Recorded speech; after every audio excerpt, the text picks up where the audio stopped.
All right, Alexander, let's talk about the assassination attempt on Donald Trump. What are your first thoughts, Alexander, on this attempted assassination? Obviously, the biggest story of the year so Well, far. by What far the what do you biggest think? story of the year up to now, and in most respects, I think the most consequential one. The first thing to say is that you and I, have discussed the probability that there would be assassination attempts on Donald Trump informally with each other. We've hinted at this, at our concerns that this might come in various programs, certainly programs I've done on my channel, programs we've done together. Other people have talked about it in even more forthright terms than we have done. There's nothing at all unexpected about this. We've had the implosion of the Biden campaign over the last 17, 18 days. We've had weeks, months, years of hysteria, panic about what the prospects of a Trump presidency might be all about. And that inevitably works on some people's minds. You would have expected in this kind of situation that the Secret Service, which was an organization which I have always up to now held in the highest regard, would make absolutely sure that the candidate, Donald Trump, would be securely and properly protected.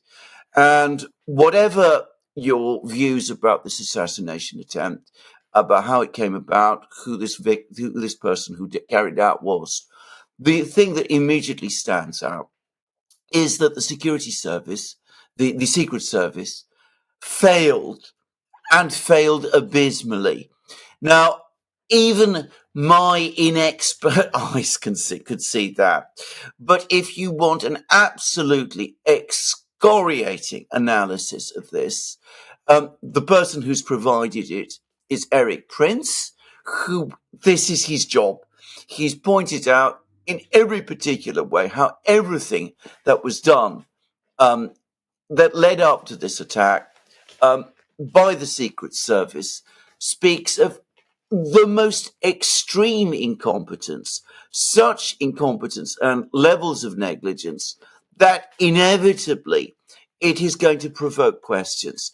Now, I'm not going to provide the answers to those questions, but if you want to know what those questions are, all you have to do is go to the internet. They're buzzing with speculation that this was something that, wasn't just didn't happen out of the blue, that the Secret Service had some kind of orders to stand down. I'm not commenting about this. I don't know the truth is.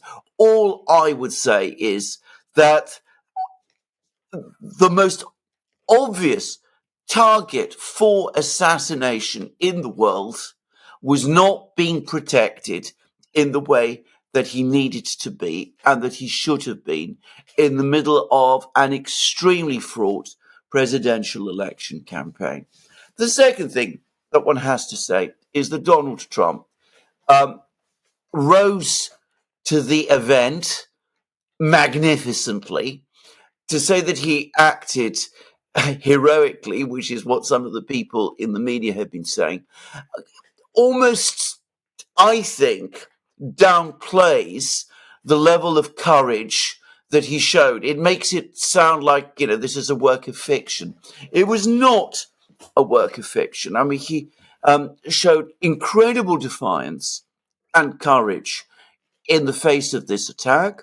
He stood up, he raised his fist in the air, he had the blood streaming down his face. He talked about fighting and fighting. He's now issued statements that he's going to um, not change his schedule in the campaign in any way. Just before we were making this program, I saw film of him arriving in Milwaukee for the Republican convention. The Republican Party is now going to massively unite behind him. The picture of him, raising his fist in the air with the American flag flying behind him. I mean, people are comparing it with the famous iconic picture of the Marines raising the flag in Iwo Jima. It's going to dominate images of this campaign.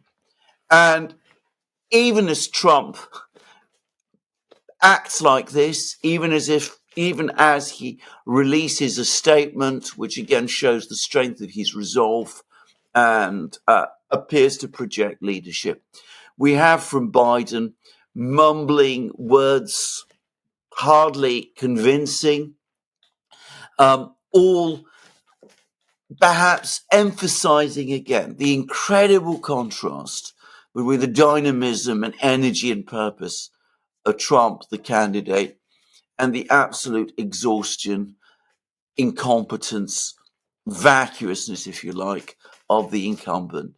Now, I don't want to make predictions, definite predictions. I can't say that this election is over because the realities of the United States today, the complexities of the political situation in the United States today, make definite projections impossible.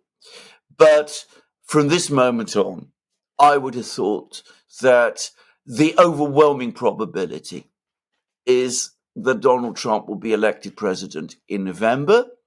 I would have thought that no Democrat would want to stand up to him. He looks like an overwhelming, unstoppable force. He has projected strength and courage and purpose to his supporters, even as the president, his rival, implodes around him, even as the Democratic Party falls apart. The Republican Party will now unite behind him.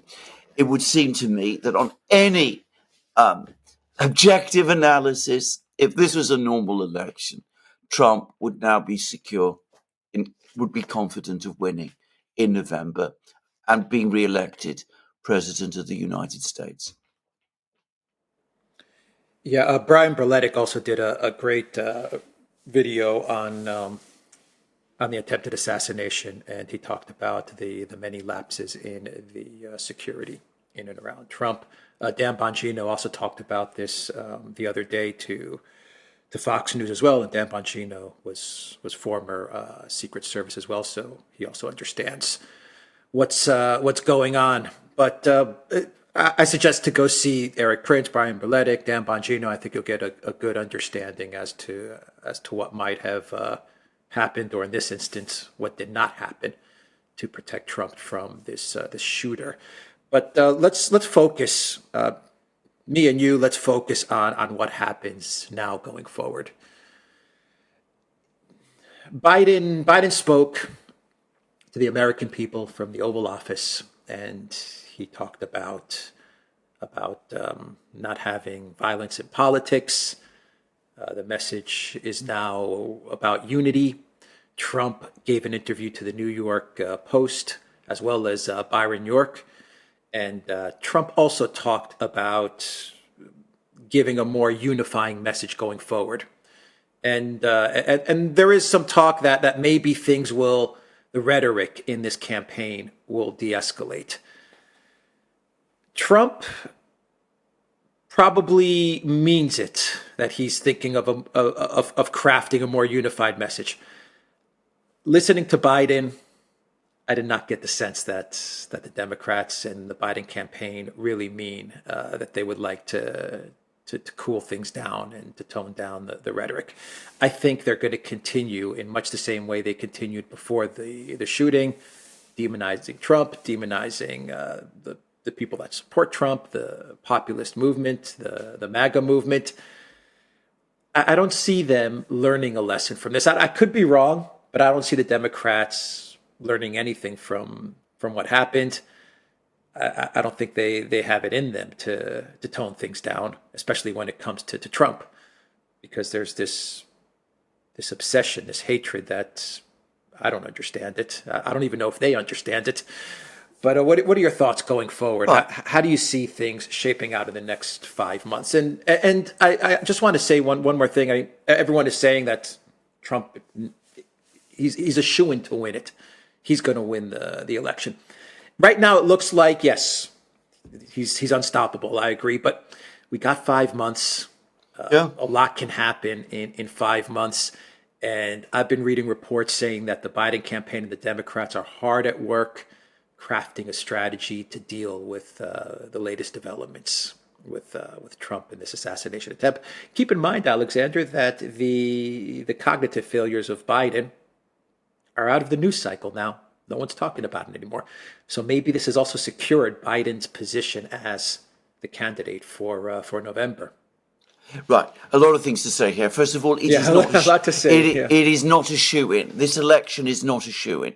We must never think that in this election campaign. If this election had been fought in the 1970s or 1980s, after an event like this, one would definitely say that after one of the candidates acted in the way that he had in the face of this assassination, it would be all but a certain shoe-in. This is Like Reagan. not like Reagan, exactly, or like Yeah, Reagan yeah. or whoever. This is not that America anymore. We're talking about a deeply polarized country. We're talking about a bureaucracy, a state bureaucracy that is all but out of control. We're talking about a Democratic Party that is absolutely visceral in its loathing of Trump. We're talking about a media that is absolutely visceral in its loathing of Trump. Now, I appreciate that the Guardian, the Observer is the Sunday edition of the Guardian, is a British newspaper. It's very, very close to the Democratic Party and is widely read in the United States. On the very same day that this assassination attempt took place, just before the assassination attempt took place, they published an editorial in which they referred to Donald Trump as a tyrant. I mean, that was the actual word used, and it was one of the less extreme words used about Donald Trump in that editorial. And that is the message they have been pumping out for weeks, months, years. Much of their electoral base now believes it.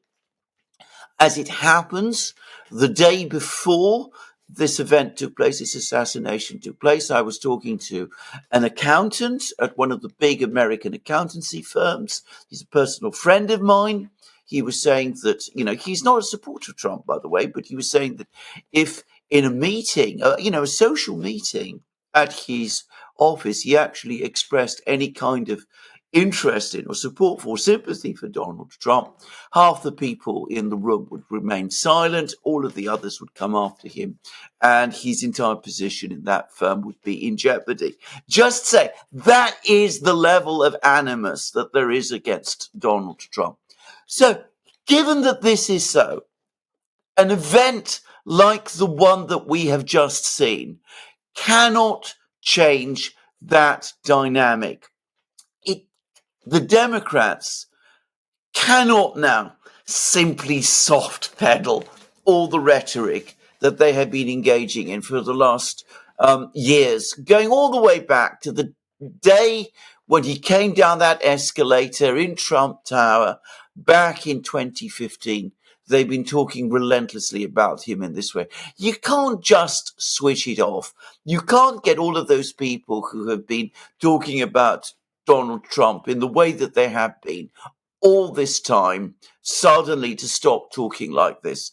So we're going to see this continue. I mean, I think there will be a certain abatement for perhaps a week or so, but by the time of the Democratic convention in August, you can be absolutely sure that the rhetoric will be back at full intensity. They will try and, forget what has just happened. They won't be, even if they understood at some level that this is a mistake now, they can't help themselves. They will be back to it. That's the first thing to say. The second thing that's going to happen as a result of this is because the rhetoric is so extreme, so many people believe it, the country is so polarized, elections in America are not conducted in the way that they were. It is a fundamental error to think that this election can possibly be a shoo-in. Um, the hysteria, the anger is just too great. Already, I'm seeing pictures of people on TikTok, Democratic Party supporters, furious that the shooter didn't actually hit his target. Just saying, that's the kind of atmosphere that exists in the United States today. And the third thing I'm going to say is you're absolutely correct. It does take, for a short time, the emphasis away from Biden. That means more likely than not, Biden will be confirmed as the Democratic Party's nominee in November. And of course, from Donald Trump's point of view, that is the best possible outcome that there could be. He would be up against Biden. Biden's words were completely unconvincing, I thought. Even as Donald Trump rose to the occasion. And the resilience of Donald Trump is astonishing. Straight after an assassination attempt, he actually gives interviews. I mean, this isn't something that, most people do. You would have thought that somebody who's just escaped within half an inch a bullet that would have ended his life would need time to recover, but he's giving interviews. I mean, his capacity to keep going, to rise above every one of these things is remarkable.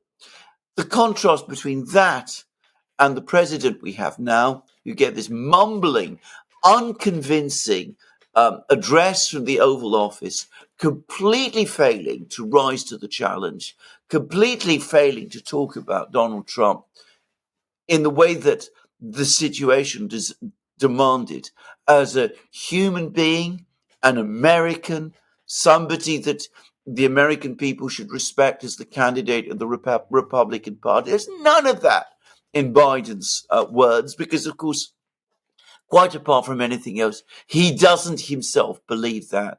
Well, the contrast between Biden and Trump now, I cannot see how it can do anything other than play to Trump's advantage. Yeah, Biden gave a speech in Michigan a day before the assassination attempt. And Biden said that, I'm paraphrasing basically what he said, is that it's time to focus attention back on Trump. He's going through the cognitive issues that the media is putting a spotlight on, and Biden's going through all of this. And in Michigan, he says it's time to put a spotlight on Trump. It's time to focus on Trump.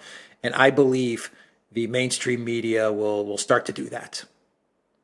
That's what he said a day before the assassination attempt when he was in Michigan. And sure enough, the media is now focused on Trump. And they're not focused on Biden anymore. And all of the mumbling and confusion with Biden. The media, though, they're up to their old tricks.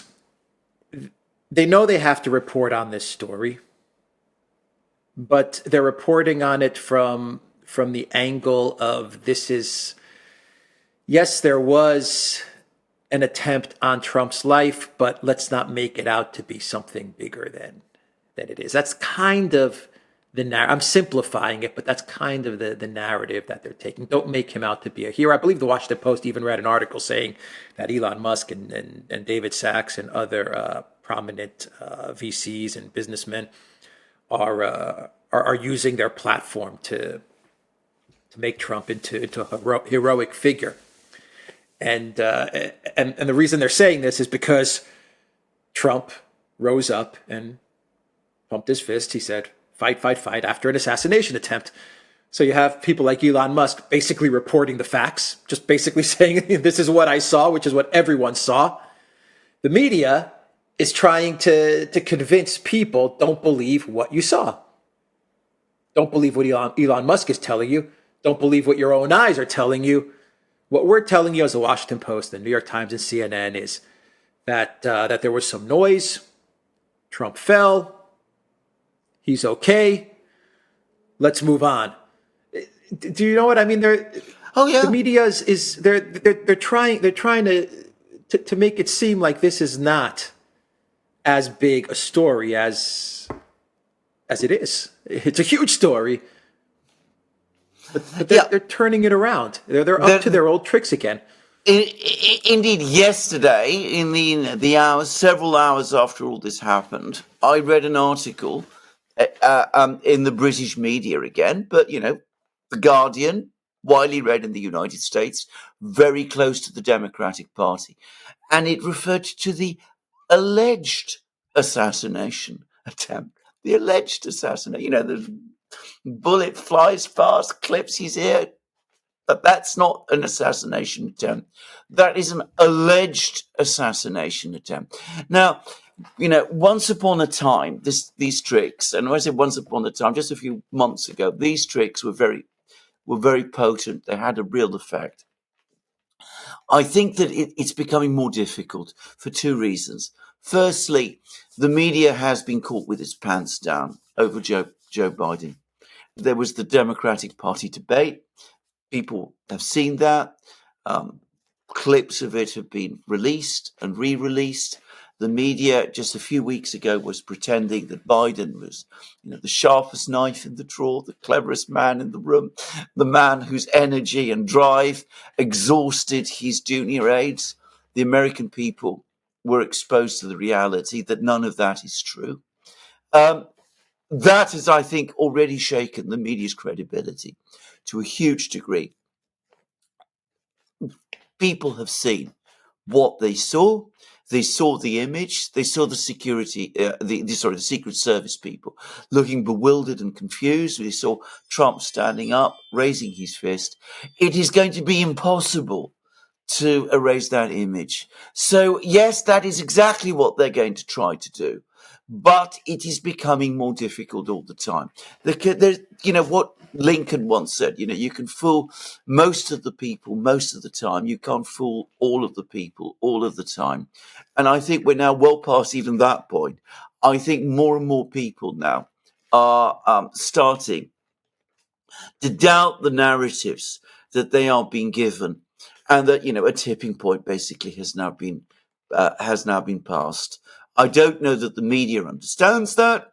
I don't know whether the Biden team understand that, but I think that it's becoming more and more difficult to sustain the pretense that the narratives that are being spun around this election, around the Democrat candidate, around Trump himself, really are very convincing anymore. I wonder how this affects the independent voter. Because, I mean, the people that are going to vote against Trump, and then they never really vote for Biden. What they're actually doing is they're voting against Trump. They're going to continue to vote against Trump because, as you Yeah. said, the hate is so strong, is so visceral. They're not going to, even with an assassination attempt, they're not going to all of a sudden change to vote for Trump. The people that support Trump, they support Trump. It's the independent. I wonder how this is going to affect the independent voter, given that you do have the mainstream media trying to downplay this, trying I to think, manipulate the story yes. and the narrative. I mean, logically, you would expect more and more independent voters to see through this and to start moving over to Donald Trump. It's not as if the economy is benefiting them very much. And it isn't just independent voters, it's some ex-Democrat voters. I mean, we already see increasing numbers of Latino and black voters, for example, voting for Donald Trump. Or saying they will. And I would have thought that again, these images are going to play well with them. Younger people too. I mean, it's the sort of thing that people look to and admire in their leaders, not just in the United States, but anywhere in the world. Courage is a very important part of leadership. And you were mentioning, and I've seen those articles as well. Some people say, don't call Trump a hero, downplay the significance of all of this. Um, we're both Greeks. the word hero is a Greek one. This is exactly what heroes do. I mean, heroism is exactly what we saw Yeah. Trump do. That is exactly what it is. If you Take it want, from two Greeks. Yeah. you take it from two Greeks.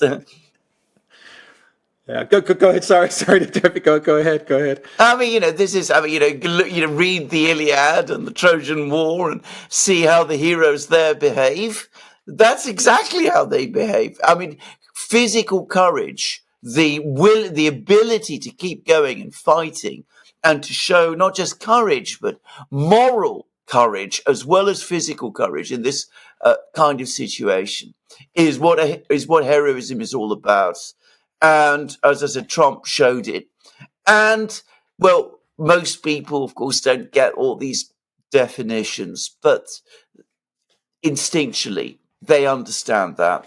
They say to themselves, if I'm in a difficult situation, if my country is in a tight hole, who do I want to be led by? Somebody who is able to show courage, physical, moral, who finds the right words, who shows that they're prepared to face down the threat from snipers. By the way, remember, Donald Trump wouldn't have known that there was only one sniper there. He wouldn't have known, that he was, what was going on. I mean, he nonetheless rose to that occasion in the face of all of this. Who do you prefer to be led by? Someone like that, or somebody who fought an entire presidential election campaign hiding in a basement, and somebody who can't get through a television debate, and somebody who walks around vacantly and relies all the time from papers and auto cues and things of that kind. So heroism is something that does cut through, and it cuts through to most people. Just so. Yeah. The Biden White House, the globalist political class, the collective West leaders, they've been demonizing Trump. They've been calling him the mustache man. They've been calling him the next Stalin, a dictator, a thug. They do the same with Putin. They do the same with Xi Jinping. They do the same with Viktor Orban. They continue to go after Viktor Orban. We'll talk about that in a separate video. Maybe the collective West and the media is not telling the truth about all of these leaders. Maybe it's the exact opposite. Maybe Trump isn't the mustache man, but maybe he is a heroic figure. That was definitely a heroic act. That can't be denied. Even if you're the New York Times, you can't deny that someone tried to kill him, and he heroically rose up and told everyone in attendance to fight. That's a heroic act, whether you like Trump or hate Trump. His actions speak volumes. What does Trump need to do now, going forward? I would say pick a VP and double down on winding down all the wars. What do you think? Absolutely, that's exactly what he needs to. He needs to pick a good VP, which I mean, the rumors today are that he's going to go for J.D. Vance, who I think would be the right person, by the way. I mean, this is my own view. I mean, of course, the neocon wing of the Republican Party, the McConnell wing, will not be happy, but I think the Republican base would be. And I think you're absolutely right. He needs to move towards a policy of de-escalation, of winding down the wars, ending this endless militarism and confrontation that the administration has led us into, and giving people in the United States hope that the next president, who is going to be himself, will actually put their interests and those of the United States first, rather than that of the globalist neocon project, and will do something serious and realistic about improving the lives of the American people who had to experience considerable economic pressure with inflation and all of those kind of things. So, give a message of hope, in other words, hope that the wars will be ended, that peace will be restored, and that the United States will be able to move back towards what I would call normalcy, a situation where it's focused on itself and its economy and the welfare of its people. It's not actually a particularly difficult message to put together, but if Donald Trump does that, and persuades people that he's able to deliver on these things, well, I would have thought that he would be a very, very difficult man to defeat. Yeah. Assure everyone that he's not going to fill his cabinet with neocons. Absolutely. That's the biggest fear that I have with Trump. And He was on the plane. Go on. I was just going to say he was on the plane to Milwaukee, escorted by Lindsey Graham. He was with Trump, and I was reading the interviews that he gave the New York Post, and Graham was right by his side. And when I read stuff like that, that is the part that always worries me. And I do want to say one small thing. I think J.D. Vance is the right pick. I would love to see Tulsi Gabbard as well, but I don't think that's realistic. But J.D. Vance is the right pick. But even recently, I have to be honest, I think J.D. Vance has taken a little bit more of a harder position against Russia and more of a softer position with Zelensky and Ukraine. That's the way it seems from his rhetoric. Yeah. He seems to be moving a little bit more towards the Yes. Mitch I don't want to overdo it, but it does look like he has shifted just a touch towards the neocon Mitch McConnell side of things. I don't know if I'm reading it wrong, but anyway, you're fine. No, you're absolutely. I presume this is again partly of the the maneuvering in order to become the vice presidential pick, because Trump is only going to serve one term. Highly likely that whoever he picks as vice president will be the party's nominee for the next presidency, in 4 years' time. So I think that's what J.D. Vance is doing. And the point I would say is that intellectually, I think J.D. Vance understands very well the realities of the Ukraine war. He has shown that.